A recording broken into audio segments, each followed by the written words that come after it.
Have a Date with the Angel. Starring Betty White. Bill Williams as Gus Angel.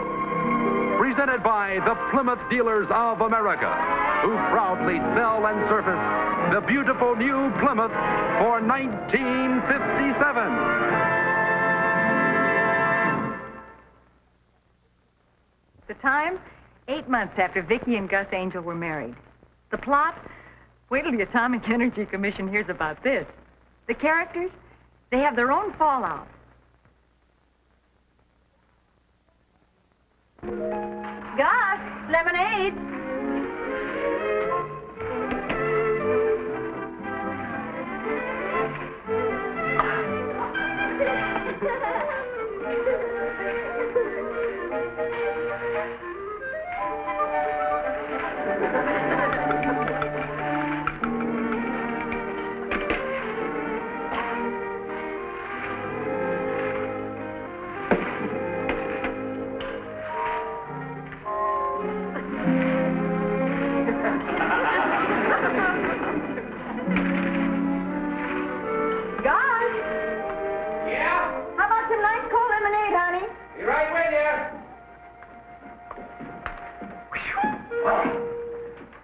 Really mowing them down out there. Thank you. Oh, thank you. Hope I didn't get it too sweet. Boy, this is really going to hit the spot. Mine's delicious. You little demon, you did that on purpose. Lemons aren't the only thing that's going to be squeezed around here. Gus, Put your neck right in here, honey. Come on. Oh, come on. Now, you're going to Come on, drink it. Oh, no. Pardon me, I'm sorry. Come on in, Murph. Come on in. We were just having a little fun. And I've got the bruises to prove it. Hey, kids, come on, sneak down to my backyard. Me and Kathy got something to show you. Well, I was sort of busy mowing the lawn, Murph. So that's what they call it, huh? How about some lemonade, Murph? I'll put sugar in his. Look, we got no time to lose. They'll probably be taking them away any minute. Taking who away? Finley, he finally jumped the tracks. Honey, no matter what Murph says, let's not get mixed up in another neighborhood Radigan, huh? Don't worry about me. Just don't you get carried away. Come on, you may never see anything like this again. You should see how he's dressed.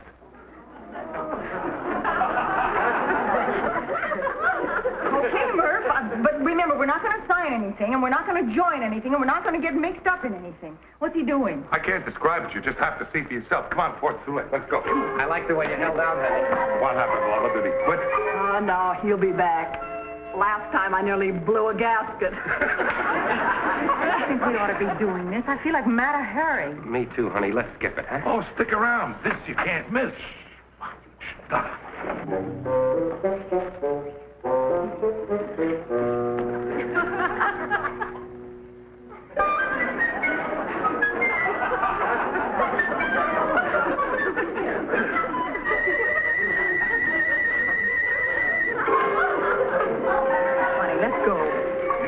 It's Junior. All clear, laddie. Stand back, Father.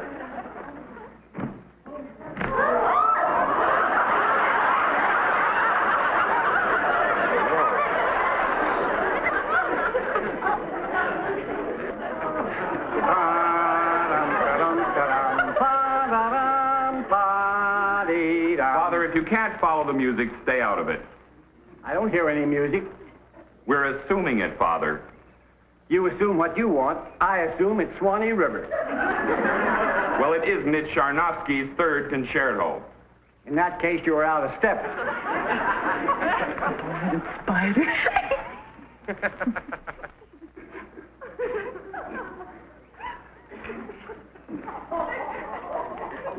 Digging for mushrooms. We're all ashamed of ourselves, Mr. Finley. Not me. What are you supposed to be, Finley? A hoot owl with a hot foot? We didn't come down here to spy. We just didn't know what to expect down Everybody here. off my fence. Off! Father, stop that. I'm glad you had an opportunity to see some of my work, Mrs. Angel. Did you like my work, Mr. Angel? Well, it was very, Peppy. Oh, thank you. Are you a devotee of modern dance? Oh, so that's what you were doing. With them bare feet, I thought you was making wine. Let's get back to the house, Vicki. We've got some lemonade down there that's getting cold. Mr. Angel, I'm sure that you and Mrs. Angel would be eager to participate in any civic project that was worthy. Of course. Vicki? Well, I'm just listening. Well, perhaps you've heard that the Community Boys Club needs new equipment for its workshop. Oh, we can afford a couple of dollars for something like that. No, all we want is a few hours of your time. You see, my school is helping the fund by giving a public entertainment. Well, you can count on us for a couple of tickets, Mr. Finley. We won't guarantee we'll be there, but... No, you misunderstand. You see, the psychology department is presenting a modern dance interpretation, and I need a group to work with me. Where are you going to get kangaroos this time of year? What about your students, Mr. Finley? Oh, they're too emotionally immature to comprehend the full emotional impact of modern dance. No, I'm going to select a few intelligent neighbors to assist me. Now, I should like to call rehearsal for tomorrow afternoon. Would 1:30 be all right with you, Mrs. Angel? Oh, we're busy at 1:30. Come on, Gus. I'm sorry, Mr. Finley. Bye-bye. Let's go. Get out of here. Let's get out of here.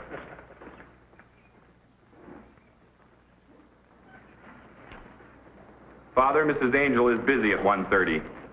So, So we'll start the rehearsal at 2.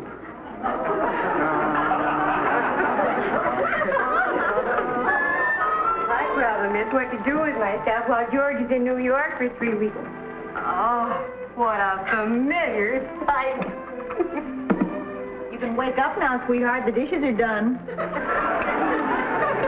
What? Oh, I was wide awake, honey. Sure you were. What do you do with yourself when George is away? Well, I always try to keep busy with something worthwhile. Like a few months ago, we started a glee club to raise some money. Mm-hmm.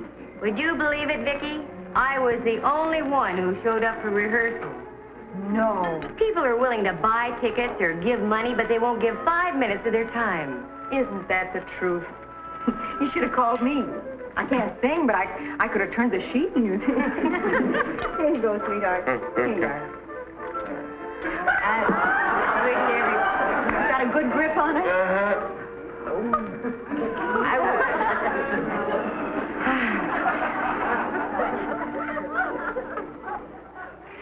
I wish everybody had your community spirit, Vicki.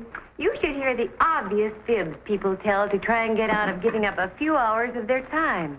Isn't it disgraceful, Gus? What? How about Wilma? She tried to get some people together for a worthy cause, and nobody showed up. Should have called us, Wilma. I will next time. Don't forget. Oh, I didn't get a chance to tell you about these weird neighbors of ours down the block. We're not expecting anybody, are we? Not that I know of. Well, Mr. Finley. Good evening, Mrs. Angel. Did come in. Well, this is a surprise. In what way? This is my dearest friend. I've met Mr. Angel. Oh, Mrs. Clemson, Mr. Finley. How do you do? How do you do, Mr. Finley? I'm not a demonstrative man, Mrs. Angel, so I don't know quite how to say this except to say thank you. Well, you're welcome. For what? For agreeing to be a part of my show. Why, Vicki, you didn't tell me anything about that. I didn't know about it. I'm afraid you're taking something for granted, Mr. Finley. Oh, not at all. If you remember, I changed the rehearsal from 1:30 to 2:30 at your insistence. What kind of a show is it? Well, my school is giving a show to raise money for the Community Boys Club. Mr. and Mrs. Angel very kindly volunteered their services. Most people give money, but not their time. Well, we were just talking about that very thing. The psychology department is responsible for for a portion of the program, the scientific portion. Oh, what's it going to be? Well, it's a psychological interpretation of interpretive dance. Psychologically. Do you spell angel the usual way? Yes, eh? Why? Well, Dean Caldwell wants to know for the program. Well, we don't want our names on the program. I admire you for that. Personal glory should not be considered when the cause is a worthy one. That's just like you two. Well, Mrs. Clemson is going to be our house guest for the weekend. Yeah, we so- can't leave her here all alone. Is there room in the show for me? We need everyone we can get. You see, Mrs. Angel, how your good example has already brought us another volunteer. You can't imagine what it is to plead with people and get nothing but money. We won't let you down, Mr. Finley. We'll be there. Thank you. Good night, all. Ah, what a dignified man. I'm so proud of you, Vicki. And you too, Gus.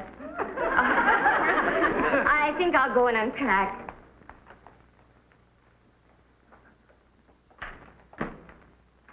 She's proud of us. Well, I'm not proud of us. Oh, honey, don't worry. We got all night to think of some excuse to get out of it. Don't worry. This is what's Hello? Hello? May I speak to Mrs. Angel? This is Mrs. Angel. Mrs. Angel, this is Dean Caldwell. It's the dean of Mr. Finley's school. How do you do? Tell him the whole thing was a mistake. Mr. Caldwell. Mrs. Angel, I called to thank you on behalf of the Community Boys Club. The city, our school, and myself. Oh, please, you mustn't thank us. You know, most people are willing to donate to a cause, but they won't give their time. Why, Mr. Finley tells me that you and your husband committed yourselves the very moment he asked. Committed? Honey, you're letting him do all the talking. Tell him we can't make it.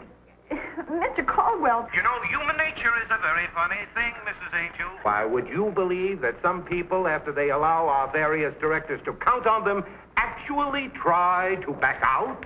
No. That's the way to talk to him.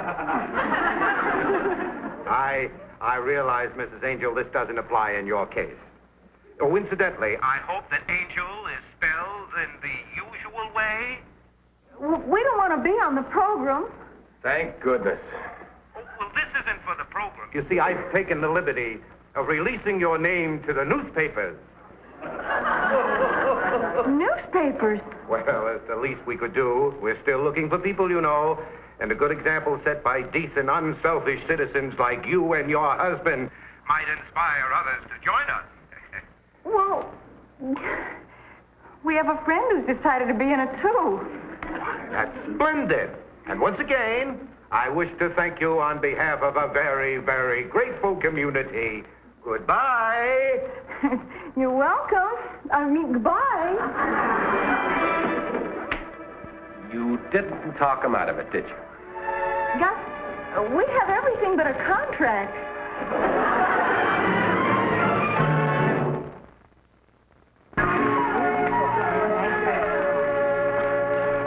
Hello, Mr. Finley. Hello. I'm blowing up balloons. Will you tell your son we're here for the rehearsal? Why don't I tell my son you're here for the rehearsal? You do that.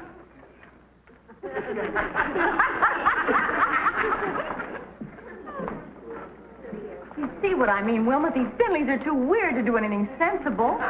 Well, at least give it a try, Vicki. The thing that scares me is how me and Cassie got mixed up in it. We never ever come near it except we saw your names in the newspaper. How'd you get trapped, Gus? I've seen these characters vacuum a lawn. Well, if what we do here today doesn't make sense, Vicki and I are backing out. Then throw her in reverse, because here he comes.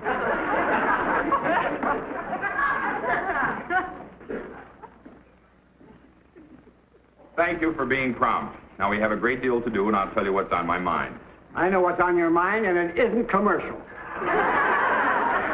I'll be the judge of that, and please take off that ridiculous hat. I will if you'll take off those stupid pants. Well, now, what we're going to do here is a visual recreation of the exploding atom. Well, you coming, Cassie? Let us know how it turns out. Yeah. Well, at least give him a chance. These things never sound good when you talk about them. Thank you, Mrs. Clemson. This idea was suggested to me by our science department. However, I will not beg. Well, what do we do, Mr. Finley? From what I understand, your husband is in the insurance business, and you're a housewife. That's not what she meant, Father. Now, I'll start with Mr. Angel while Father puts on the balloons. Mr. Finley, before I get involved, I'd like to know what the balloons are for. Well, I'm sure you understand the structure of the atom. Well, roughly, yeah. Well, Father represents the nucleus, and the balloons around his waist are the electrons, that's all. Well, that makes good sense, Gus. That is the way the atom is constructed. Oh, no. Who pumped up your girdle? What does Gus do, Mr. Finley? Father is radioactive, and when I, as the scientist, split the atom, the isotopes reach Mr. Angel, which in turn sets off a chain reaction, which in turn sets off an interpretive explosion. I didn't understand one word you said, Mr. Finley. And I don't dance, so I don't know what I'm doing here. Well, I will not beg. I will. Please, Mr. Angel. Honey, we are sort of committed. If anybody sees us, we will be. What do I do, Mr. Finley? You're an insurance salesman. Oh, Father! Stand over here, Mr. Angel. Now, you two hook left arms and circle. Mrs. Murphy, you step on that lever. You see? All right. Now tell us what we just did. You just reacted to the oscillating screech. Now, Mr. Murphy, I know you sing because I hear you in the shower every 6 months. Murph, now, come on now. Sing something, anything at all. Oh, sing that song about Here and There the Figs. What? Here and There the Figs. Oh! Figaro here, Figaro there, Figaro here, Figaro there. La, goes back to them, the delicacy time, let go. La, la, la, la, la, la, la, la. And it goes on like that for quite a while. Murph, that's beautiful. Oh, I love that opera. Do you know any more? Yeah. Like Red River Valley? Later, Father. Now, when Murphy starts to sing, you ladies quiver like this. And then go around in a circle as I showed you. And go. Figaro here, Figaro there, Figaro here, Figaro there.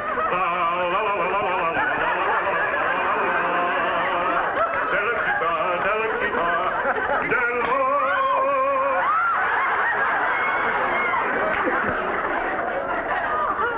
Here's the commercial. What's the song, all right? Yes, now, just pick a note out of all that mess and hold it. You are the oscillating screech. You know, that's the first decent thing you said to me since we moved here. What do I do, Mr. Finley? I know I'm a housewife, but what do I do? You're doing it. Just sit there till we explode you. Father, distribute the properties. Say please. Oh, for heaven's sake, Father, please. That's better. Mind your manners, son.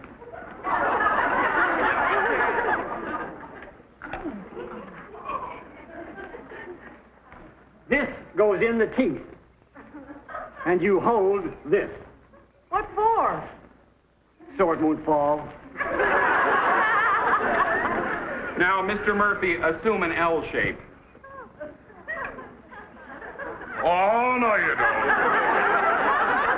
You must assume an L shape. That's the shape of the oscillating screech.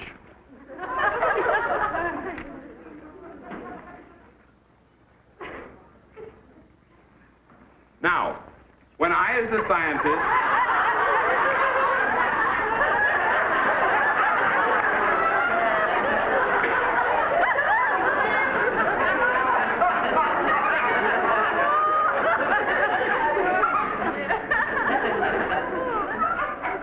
Now, when I, as the scientist, explode the balloon... Father, you're not paying attention.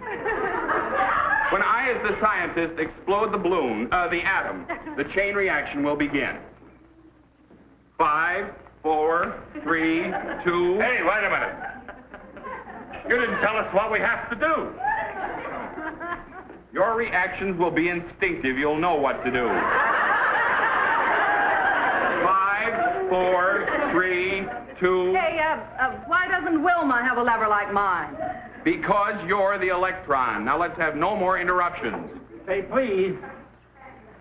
5, 4, 3, 2...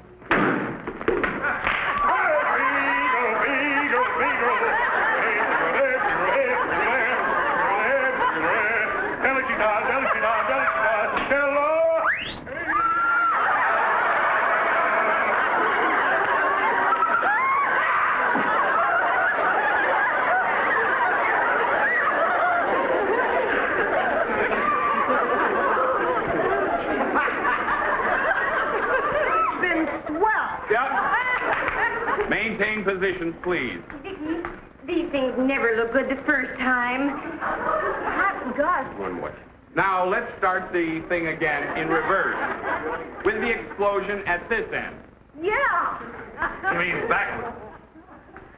All right, Mrs. Angel, start.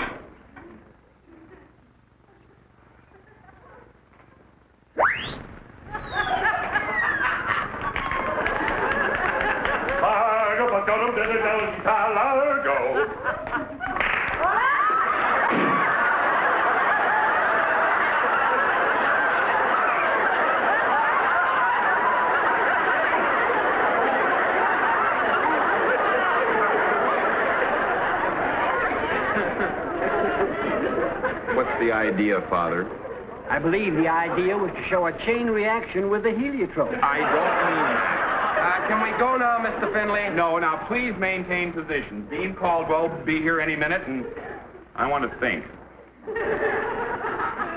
Better think up something else. I don't want to go through that routine again. You got another cigarette, Gus? Yeah, catch, Murph. Right. Oh, I'm sorry. That's all right.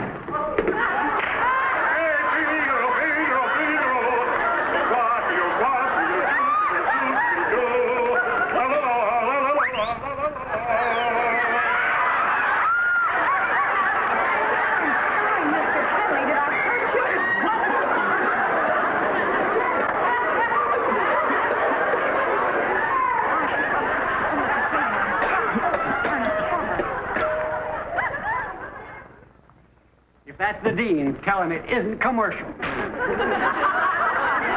got any better ideas? I sure have.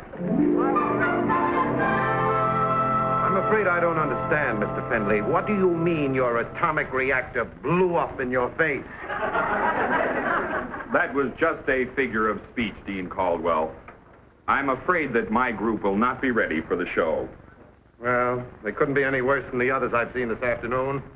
The English department is fumbling through an uncut version of Macbeth. The Spanish department is doing a series of living pictures that will curl your hair. And I'm afraid I didn't put that right. Could we have one more week? Oh, I don't see how. The ticket's been sold for this week. Let's take a look at your people. I might have some ideas. Well, first, let me explain to you what we're trying to do. This is a psychological interpretation of interpretive dance psychologically. Well, at least the auditorium is air-conditioned.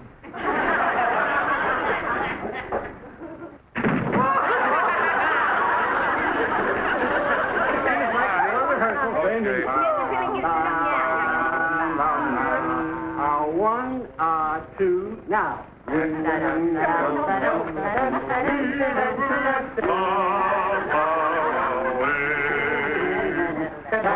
Now, why can't the other departments come up with something like this?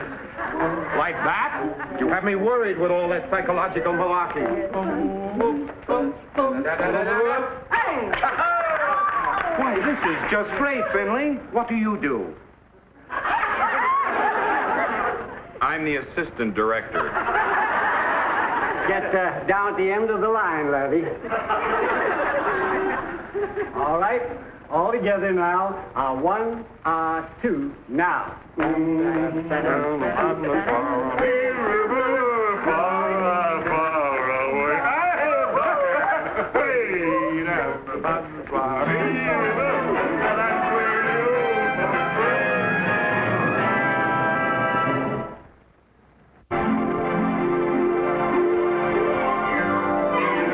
Got a date with an angel, gonna meet her at 7.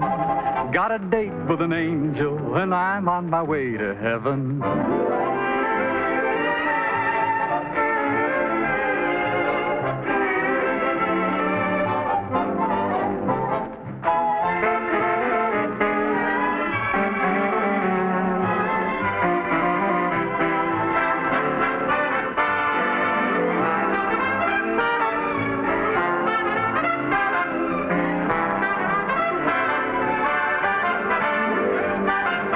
Ladies and gentlemen, your Plymouth dealer invites you to watch the Lawrence Welk program Top Tunes, and you tell it on the same network. And the dramatic show Climax every week on another network.